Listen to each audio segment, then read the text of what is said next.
Dear America, in 1947 the government of the United Kingdom established the National Health Service. It had at its heart three basic principles. It would meet the needs of everyone, it would be free at the point of service, and it would be based on clinical needs, not the ability to pay. The National Health Service is still running over 60 years afterwards. I know that in the United States there is currently a debate concerning medical reform. Ultimately, what reforms, if any, are a matter for the people of America to decide. So although I've paid attention to the discussion, I have done so as an observer, not a participant. That is until now, because a few days ago I saw this video on YouTube. You know, when you were last on the program, you put so much emphasis, you looked in the camera and you said, if you only remember one thing from this interview, please remember, do not follow us down the road of socialism. Do not nationalize your health care. And we got more mail, more responses, more people, I think, getting it. You know, for many, many years, for example, I have focused on the papers in Great Britain and in Canada and in France talking about the inefficiency and the lack of quality care that exists under that system. Can you explain with some specificity why you are giving such a dire warning to the people of the United States? Because you're our friends, and if you see a friend about to make a terrible mistake, you try and warn him. And we've lived through this mistake. We've lived through this mistake for 60 years now. It began with the best of intentions. It began because people thought it was wrong for those who weren't well off and couldn't afford the best health care to be treated differently, and everyone felt, well, it's kind of a nice togetherness, kind of solidarity thing if we all take part in this experiment. But the reality is it hasn't worked. It has made people iller. We spend a lot of money and we get very bad results. You look at survival rates for cancer or heart disease, we are well down on all the leagues.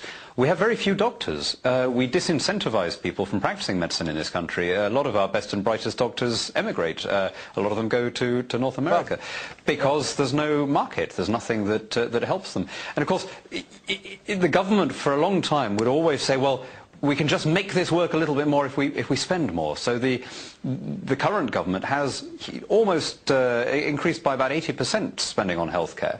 But of course, as long as you have a socialist system, no amount of extra spending is going to rescue it. And so there was an absolutely neat example of the unplanned consequences of socialism.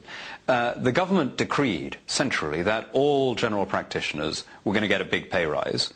Well, doctors are human beings. They understandably started working shorter hours. Yeah. So the effect of this massive injection of government cash wasn't just to be useless, it actually made it worse. I read the Daily...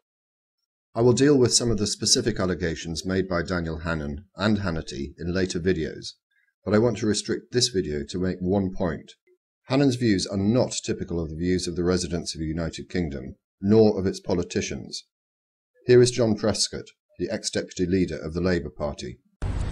Hello, my name is John Prescott. I was the Deputy Prime Minister Tony Blair for 10 years. I was over in America a few weeks ago, and I listened with great interest to the controversial debate about health now taking place in America. But I was appalled to hear a British parliamentarian, Mr. Daniel Hannan, giving you a misrepresentation of the National Health Service here in Britain. I was staggered by that. It is a controversial issue, but I'm bound to say I'm sitting here on the House of Commons terrace in this wonderful House of Commons that had this debate over 60 years ago. It was a political, a social and a moral issue. Did you provide health universally, or did you leave it to the market and by payment? They made the decision here in 1947 to provide it treatment based upon need and not your ability to pay. That is the essential issue. But curiously enough, it was opposed by the doctors, it was opposed by the insurance companies, and opposed by the Tory party too. And therefore I have to say you should treat these remarks from Mr. Hannan with that kind of scepticism. Where he may be right, he talked about high waiting lists in the health service. That's true. That's what we inherited in 1997. That was after 18 years of a rundown of our health service of Mrs. Thatcher. Now, we have poured a lot of money into the health service, and by the way, the proportion of money going to our health on GDP is still a lot less than America, and we treat it universally, not dependent on the market and the price system. So I did wonder whether the figures in Mr. Hannan's area were right. So I asked the library in the House of Commons to give me some figures. We all accept in Britain that the library is pretty impartial, and they have said that, look in Mr. Hannan's area in the South East, that the amounts of mortality, deaths on 100,000 people in 10 years between 1997 and 2007 has gone down 25%, deaths from cancer down by 16%, heart disease by 25%, stroke by 42%, and life expectancy's gone up extra 7 years. Now that's one kind of good record in his constituency. And I was in there last night, and they were appalled that he was saying nobody would want to wish a health service. He should have told them that when he got elected. But in reality, we're proud of our health service. Over 90% of people think it's a very good service. But to my mind, it's based on any civilized society that the treatment of medical need should be based upon your need and not your ability to pay. We had that argument 60-odd years ago, and the people in this country in Britain would never change it. That's the reality of the difference between a universally provided health system, which is working, and the one where the market provides, which depends on whether you can afford to pay for it. And here is David Cameron, the leader of the Conservative Party, the very party that Daniel Hannan is a member of. If the opinion polls are correct, David Cameron will be the next Prime Minister.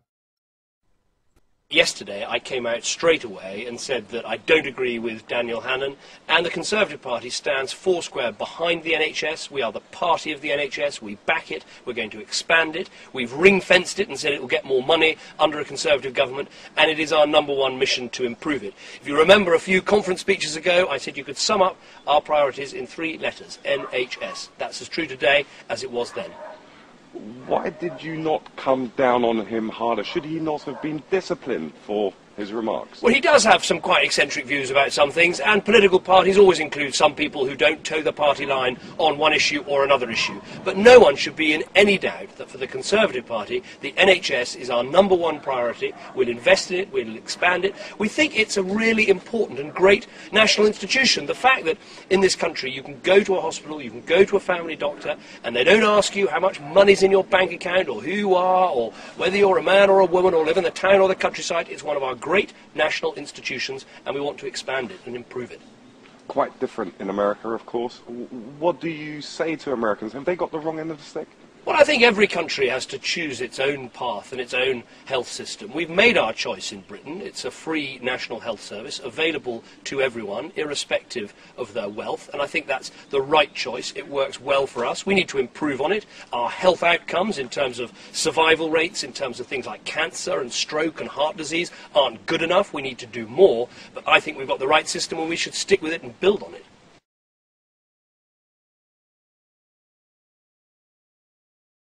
I don't know, maybe Fox is going to restore a little bit of sanity into the debate here.